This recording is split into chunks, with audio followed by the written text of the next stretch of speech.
Welcome to the Blow Your Mind podcast. If you're trying to figure out who you are, where you're headed, or how to trust yourself in the middle of it all, this show is for you. I'm Erika. I grew up in a trailer park on food stamps, and I went on to build a multi-8-figure award-winning company without a safety net and without pretending it was easy. I'm now a CEO, a best-selling author, and a philanthropist. And what I've learned is this: real confidence isn't a feeling. It's self-trust built through evidence. This is a place for real conversations. You'll hear from me and occasionally my husband, Chris, as we talk honestly about real life and the standards and decisions that separate talk from results. Let's blow your mind.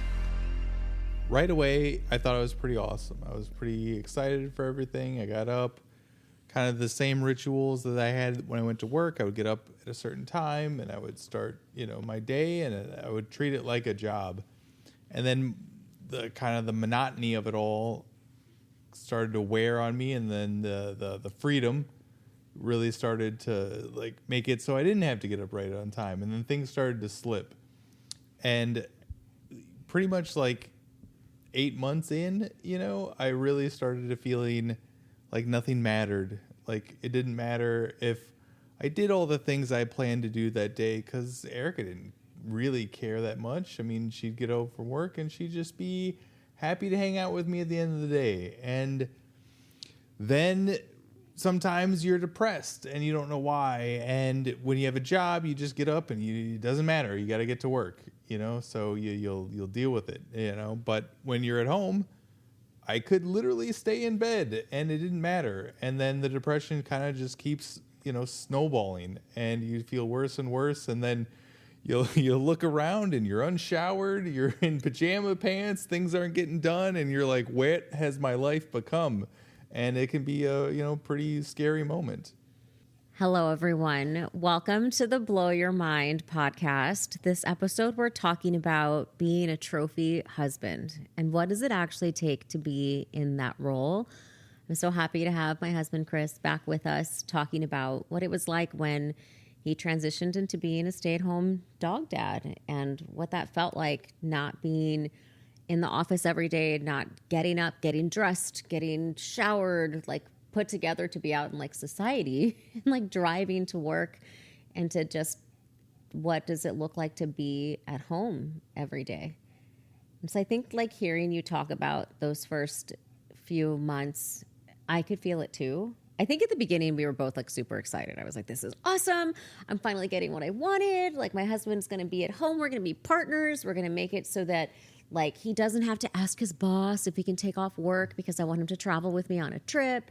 Or if something happens with the kids, there's no okay, who's meeting, who can miss what meeting that day. Chris is I'm on it. I'm taking the kids to the doctor, and we have 5. There's today alone, one of our children is having an allergic reaction, and we had to give them Benadryl. But when these things happen, I was just so excited for what it meant to one of us not to have some external boss that we had to report into, and that we could define our life for just being us.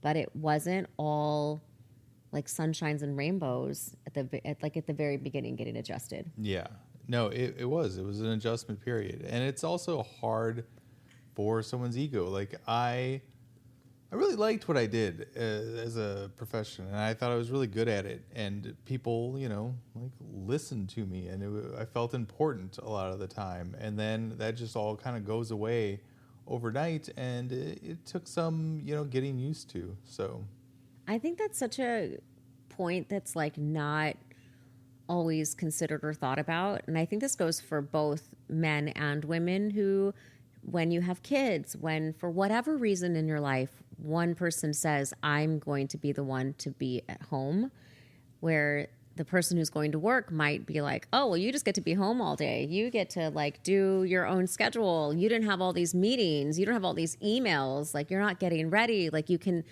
feel this thing of you just get to be at home. But there's a lot of weight that comes with being at home. There's a lot of identity that you have to figure out for yourself, and a lot of your own self-confidence. When I used to work for a company, my confidence came from my boss telling me I was doing a good job, from my performance reviews, from the projects I was accomplishing. I needed those things to fuel me, that being at home, like where do you look to then get that kind of praise?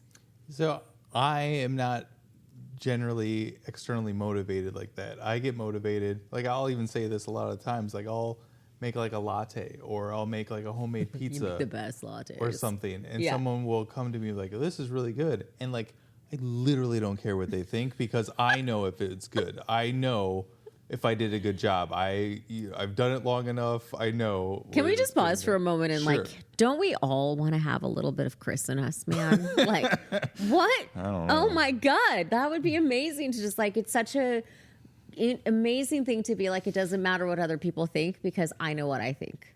That was awesome. Cool. Sorry. Okay. We're back to it. Okay. Yeah. So like, I'm not externally motivated by other people's praise. Like I am internally motivated. Like I know if I did a good job, and I know if I'm looking around, or at the end of the week, if I'm like, think back and like, yeah, I crushed it this week. I did a really good job. And I know if I'm like, yeah, I mailed it in, you know? And, you know, I remember, and I know we talked about this, and I don't think you remember, but I do remember there was like a day, like I had like back-to-back meetings all day long. And then I come downstairs and Chris was making dinner, and the house smelled amazing. I was so excited. I couldn't wait. Like I was like, I can't wait to come down and go have dinner and sit at the table and do all of the things. And like my husband's been like doing everything in the house. Like I get to so enjoy my kids and my life. And like, that is the partnership that this has allowed for us to be able to have. But you were like washing the dishes, and I think I came behind him and like smacked his ass. And then like, I was like, I can't wait for dinner. And he was like, that just felt weird. Like, I just remember you saying that to me. You're like, that felt weird. And I think it was so early on, and it was that societal programming of like, the woman is supposed to be in the kitchen, the woman is supposed to be cooking, the woman is supposed to be doing the dishes. And it was such a role reversal of just like adjustment in that moment. It hasn't happened ever after. It was just like a moment. No, I don't remember that, but it doesn't surprise me if it was early on and I was like, hey, like, let's not. And we talked about it in one of our previous episodes, where it's just like how we grew up and what you think the roles are supposed to be for gender roles.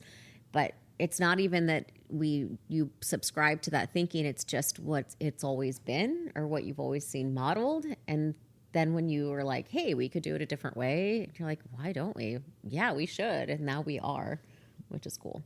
Yeah. And those moments when you come down from, you know, like that's the other thing is I'll be around the house and I'll hear you on calls from the very start of the day to the very like 6 p.m. Like you haven't stopped being on calls the entire time. And it just seems so exhausting to me. Even when I worked, like, calls wore me out. Like I like to grind in what I was doing. I like to just put my headphones on and just be in, you know, doing whatever I was doing at the time. But like calls, that's just, it wears on you. And so I would be so proud when you would come down and the house would look great and I'd have dinner prepared, and I like to plate it so it looks nice. It looks so and good. I'm just like, oh, it's such an awesome moment to do. So. And that, I think, is something that is like so important about when one of the partners decides to be at home, is like this like deep appreciation and admiration for the other person of what they're doing. So like for you to even have heard me on the calls, like if your partner doesn't work from home and you're the one who stays at home and they're going to work, to like think about like what their day must be like, their traffic going to work and coming back from work, meetings, like the meeting to have a meeting, like the reply all emails, like really like empathize with what they are going through. And then the other person who is going to work, whether it's at home or in the office, to like think about the person who is keeping your entire household running and keeping everything moving, going together. Like I really mean it when I say like I feel so lucky, because one, I do love what I get to do for work, like in all aspects, like all areas of what I do for work. But like I get to like enjoy my life. Like I don't have to go to I go to the important doctor's appointments, like the cancer visits, but like if it's like a shot that's being given, or if it's going in for like nails or other things, like I don't go to all of those things. And there is so much that actually does happen in the home, the cleaning, the cooking, the planning, for us, we have a pooper scooper that comes on Fridays that has to get paid and be scheduled. We got a pool a couple of years ago, and that I have learned is a whole thing.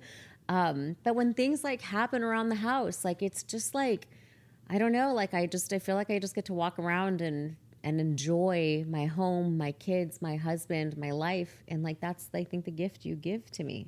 It's really beautiful. And I feel like, I don't know that I always hear partners talk about the partners that stay at home in that way.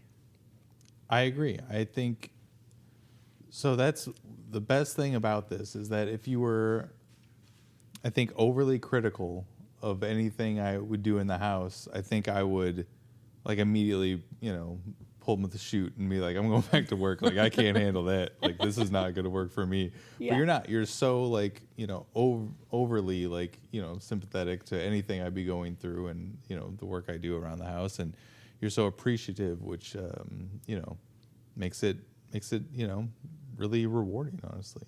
Like, what does like a real week look like for you? Like, so they change all the time. You asked me this kind of like before, like, what do you like?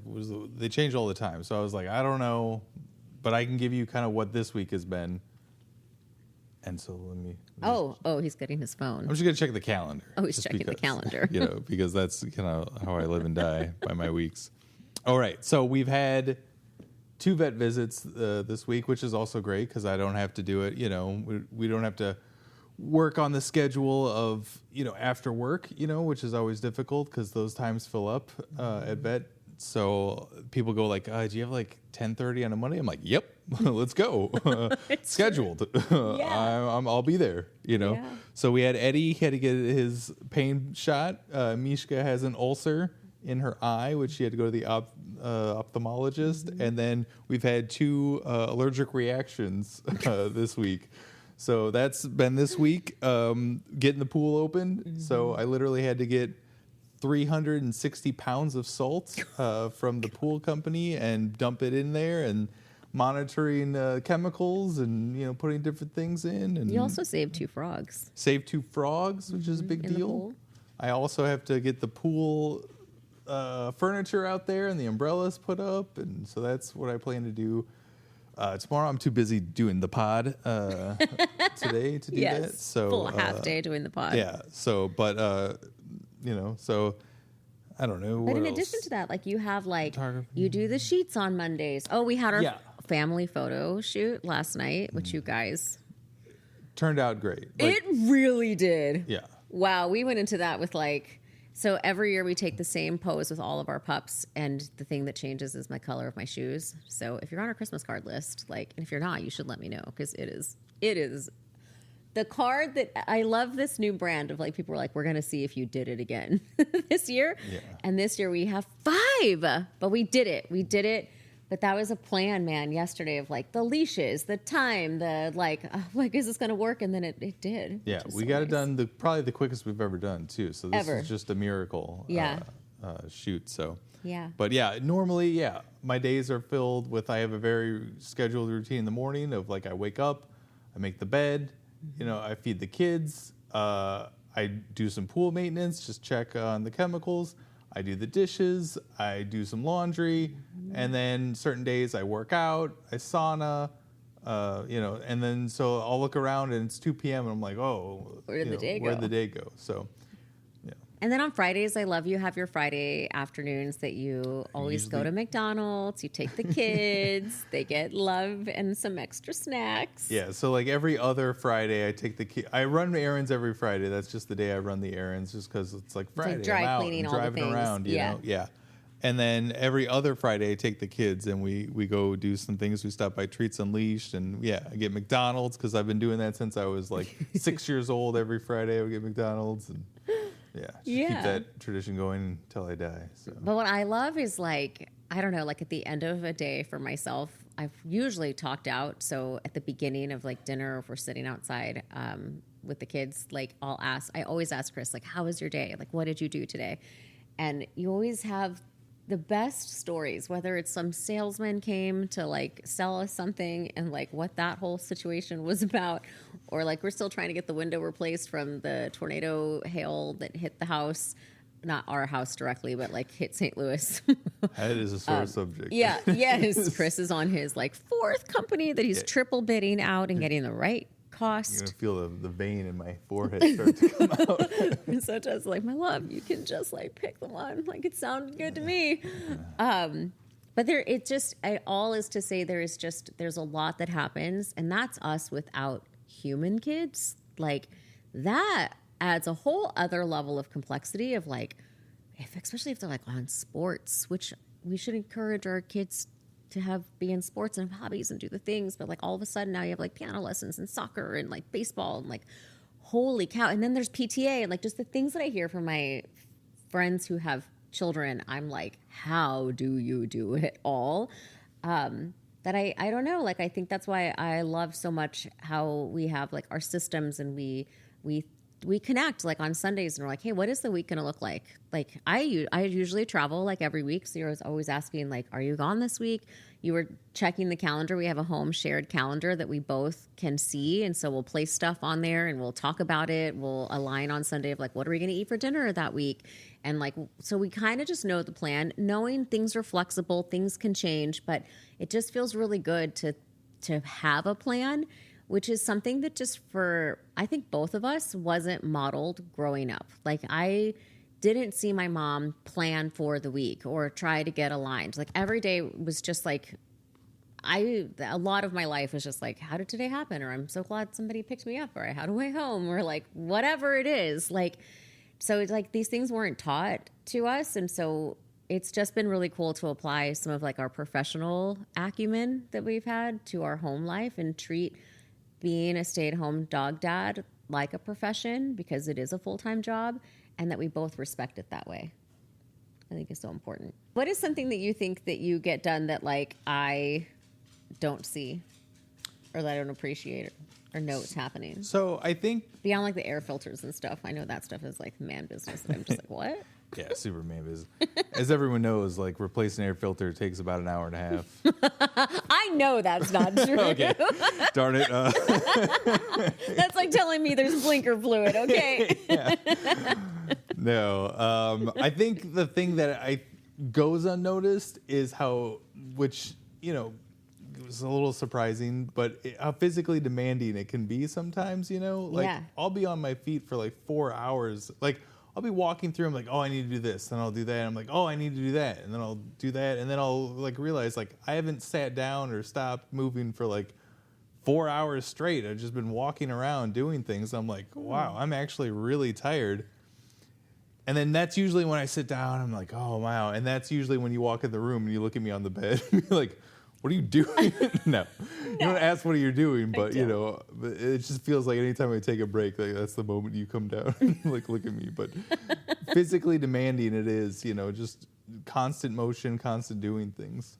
That I would not have thought about that, but you're right. Like, I mean, I think about it for sure with like getting all the pull furniture out. Like, oh my God, those chairs are like so heavy. But like day to day, like you are just like back and forth doing all this stuff, moving stuff around, going places. And I, on the other hand, have like, yes, I'm on 8 hours of calls, and it's like like emotionally, mentally exhausting. But I've been sitting in a chair, and if anything, I have to like make sure I get up and use my little walking pad, or like try to do like a couple squats in between meetings so that my knees don't like feel terrible from sitting in the chair for so long. Yeah. But that is interesting. In my mind, like I just feel like I would not get to build the life that we have, that we both are really proud of, and the things that we're getting to do in the world if you weren't in this role in this way. I don't know. I don't take it lightly, and I always really try to make sure that I'm acknowledging the work that you were doing. I think when we had the other podcast episode, we were talking about when you first started becoming a stay-at-home dog dad and like how that whole situation happened with this list across the table. You'll have to go back and listen if you haven't heard it. But I think after it all happens, and now we're a couple of years in, and like our very last podcast episode together was like, what are the things that we fight about? And there are sometimes things that like I would love to just share like with everyone listening, like how we manage through some of those, like, and like becoming a stay-at-home partner, like, it doesn't just mean that you're like the to-do list person. Like, I don't look around the house and be like, add that to the list, add that to the list. Chris, do that. Chris, do this. Like, Erika actually walks around with blue tape and she just marks things. I just know that has to get done. Oh my God, stop. No, I just think it's important for, I mean, if you're listening and you are a stay-at-home partner, like, if you're always getting told by the other partner, hey, add this, add that, add this, add that, like, how that feels, I think is important to just acknowledge. And I think the other side, the person who's working, is like, you probably aren't even thinking about it. You're like, yeah, but that's your job. You're the one who's at home and I'm the one at work. You don't have to tell me to go to meetings. You don't have to tell me to answer the emails. I'm just doing them. So are you just doing the things at home? Yes, and if there's new things that are coming up, like, I just think it's important to talk about those things. And then to also, like, talk about, like, how we prioritize them. And, like, an example I have, because people are probably like, what are you talking about, Erika? Like, what is the point that you're trying to make? Like, things happen beyond all of the stuff that we have. For example, we had a leak in our roof and it went down. I don't even know what it was. I don't know. I think, or it was a shower that leaked and something. I can explain it very well, but it doesn't really matter. I mean, there is a stain on the ceiling of our bedroom. Yeah. Caused by poor insulation, causing the air conditioning ducts to freeze over and then melt, and then water dripping down a beam coming across and then slowly into our bedroom. Yes. Thank you, my love. You're welcome. So the stain that is on the roof of my ceiling, I see it every single day. Every day. Every night before I go to bed. Every morning when I wake up. Every day I walk into my bedroom, there's a stain on the ceiling. And it drives me bonkers, like insane. If you're watching this live, you can see that I'm having a reaction. And after we fixed it, we had them come in and they replaced the roof and then they, like, painted over it. But you can see the stain is different from the rest of the roof. And they're like, yeah, you're going to have the whole, like, ceiling painted.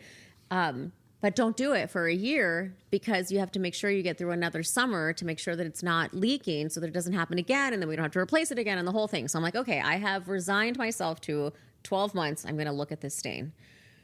It has now been, I think, like 2 years. Maybe? Yeah. Yeah, it's been 2 years. Yeah, it's been 2 years. Yeah. Does it bother you, the stain? Yes. Does it? Yeah, of course. I hate it. Okay. Mind blown moment. Okay, maybe we just talking about the stain together. No. Okay, so we are able to talk about this right now because it's already scheduled to be fixed. Yes, that's true. If it wasn't scheduled to be fixed, this would be a very uncomfortable conversation. But it is. Yeah. But the reason, I mean, there's a lot of things that go into it that I don't, I guess, communicate with you all the time. Hire a painter? Sure. Okay. How much does it cost? I don't know, a few $100s. No. No. And last year was a very expensive year for us. That's true. Eddie's cancer was. Well, it's not just Eddie's cancer. Kids. Tiny superheroes. You put you invested a lot of money into that. And so all year long, I'm managing our full year budget, and I'm just trying to say, like, is now the time I want to spend, $3,000. $3,000? Not just the roof, but for all the jobs we're doing. Okay. It's thousands of dollars for the paint job that's happening next month. This is good communication, my love. So anyways, I'm looking like, is it that important right now? Yeah. And sometimes I feel, and I make the executive decision as manager and dog, dad of the house, that, we can go another year looking at the stain. This is just you and me looking at the stain. It's just us. It's just us. Yeah. You'll be fine. You'll be all right. So that is the point that I'm making. What is the point you're making? That it's just like, maybe we always come back to communication for sure. Yeah. But like understanding how important something is to somebody else that maybe might not seem as important. Like for me, I'm really excited for it to be gone. I don't know why. My surroundings are super important to me. It's what makes me feel safe, for things to be orderly, for things to just be in their place. Like, I don't know. I think I've worked so hard to live here, to be in this house. Like, this is my dream house, like the brick house when I was a kid and watching Home Alone. And I was like, I'm going to have a house like that one day. And I'm like in a trailer park, like, but we're going to get there and we're here. I'm here. And I want to take care of the things that we own, that belong to us, and it bothers me every single time. But then to hear how you were just prioritizing, like, you're right. Like, we had so many expenses last year that were not just for Eddie's cancer, but like for tiny superheroes, for things in the world. And like, if I could have seen it more that way, maybe it wouldn't have been such a every single time. And now I'm so happy it's scheduled. It's going to be wonderful. But talking about it and like really sharing with each other, like, why it's bothering. Yeah. I think the thing that I want you to come away from this is anything that isn't done is done with like such intention behind it and irrefutable, reasoning. And so I'm shaking my head no over here. Listen, I'll give a lot of leeway, but like, I think it's just important to talk to each other 100% about all of the things. It's just, I don't know, like, this is your domain. These are the things you are what did you say, manager of the house? Sure. But like how we add stuff to the list or how we prioritize or say like, no, this thing is actually important. When do you think this one will happen? Or when do you think we can do this thing? Like now there's like this crown molding situation that's happening in the living room. House settling is a thing, apparently, which I'm sure everybody listening is like, yeah, it's a thing. New to me. But here we are. And I think that's getting fixed when they come do the stain, but just like how we talk to each other about those things, it's not a list for us anymore. We just have a conversation and like think about what are the things we need to take care in the home? Are there new routines that we need to do? Like recently Chris used to make before he would make our meals, we were so bad. We were literally like teenagers in 40-year-old bodies living at home. And we used to DoorDash everything. Like, I'm not joking. Like, Ruth's Chris, and then, like, eat it in bed. This is bad. No structure, no routine. And then we started cooking at home. We wanted to feel better. We wanted to nourish our bodies, and you were cooking. And then it's a lot. There's just a lot happening right now. And so you found a woman here in St. Louis, and she comes to your house on Mondays, and she will, like, batch cook. Like, you give her the recipe or the things that you want from her menu, and then she'll cook it for the whole week, and she makes it on Monday, and then you just heat it up for the whole week. But, like, that was a new thing. And so that's another thing I think is just so important when either partner is at home and one is working, that you're just setting time to, like, it's not just do it the way that it's always been done, or this is the way we agreed that it was going to start whenever we started this new process, but to, like, have a moment to, like, reevaluate, I think is important. Yeah. And some people probably, rolling their eyes. It's like, what does this guy do? Like, he doesn't. No. No. Some people, sure. Okay. Valid. I can't cook. I'm not good at it. It doesn't taste good when I cook. So I just want that to be out there. Like, I can physically do it, and I don't even mind. But it's just not that good. So Chef Jody, shout out. Yes, she's wonderful. She's amazing. Yeah. She also does lives while she's here. So sometimes you see Chris and the kids pop in on there. Yeah. But she's amazing. Her food is incredible. I can't wait to eat it like before she's even leaving for the day. I'm like, yes, let's go. But no, I didn't say that to say that you do, like, you do a lot. You really do. And I have chosen to push forward into this big life that you have said, yes, you should do it. Let's go. It is a lot for your partner to travel every week. It is a lot to have 5 dogs. It is a lot to deal with, like, what mood am I coming down from for the day? Like, did I have a stressful day? Was it a really sad day? Did something, like, I'm witnessing a lot of pain within Tiny Superheroes. I talk about pet loss and pet grief with Pets or Family, the things with directory. These are big clients, big things. We have employees. We have real issues that we have to solve in the world. And, like, the weight of it can feel like a lot too. And, like, not that you're not allowed to have a bad day, but God, do you do an amazing job of just, like, you feel me out and you're like, how are you doing? And, like, I don't know. And I think that takes a lot too, like, to just make sure, like, all of things are going, like, I can't imagine on the other end to just be like, wonder what kind of day we're going to have today. And I'm going to adjust for that. So, like, I want that to be fair. Like, yes, now we've worked really hard to get the things that we are doing, the support that we have in our home. I feel so lucky and grateful that we get to do that. But you do a lot for our home. Thank you. Thank you for saying that. And I do think that is something that I didn't know you realized that, but that is one of the bigger things too, is that sometimes we need to talk about your day, and it may be a 3-hour sesh, at the end of the day. And, I've been doing stuff all day, but I'm here for it. Yeah. So, yeah. So every show we have a mind blown moment. And so, Chris, what would you tell a man considering this same setup? Like a mind blown moment for you of just why this might work. I would say, it's so ridiculous. The first thing I thought of was just to have, some patience with yourself. You're going to want to just be great at it. I think I did. And I don't think I was great at it at first. And I think a lot of that led to feeling of failure and that I'm not good at this and that this isn't coming easy. And I should just be so happy to be at home, and I'm not. I feel kind of depressed, and I don't know why. But give yourself, some leeway, some patience, and, you'll get it.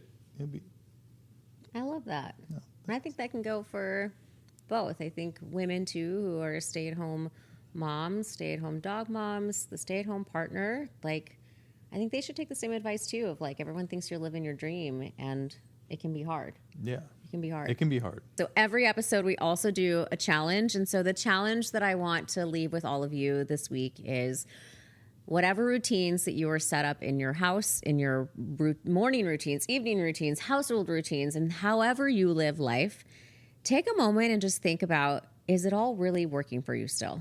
Are all of the systems that you have in place what you actually want them to be? And is there room for fine tuning? And it doesn't have to be everything. It doesn't have to be an overhaul. It's just anything. Take a moment and think about that. So I hope you enjoyed today's conversation. I had a lot of fun having Chris on, and he will be on more and more. So if you have any questions that you have for him or the topics or conversations you want us to have, please DM, email, reach out, and we'll see you next time. Thanks for listening to the Blow Your Mind podcast. If something you heard today stayed with you, that's your cue. Apply one idea. Keep one promise to yourself this week, because that's how you blow your mind. If this helped you build proof, shift your identity, or have an aha moment, share your receipts on Instagram and tag me at Erika_Sinner. Leave a review wherever you're listening so more people can find this work and blow their minds too. I'll see you next time.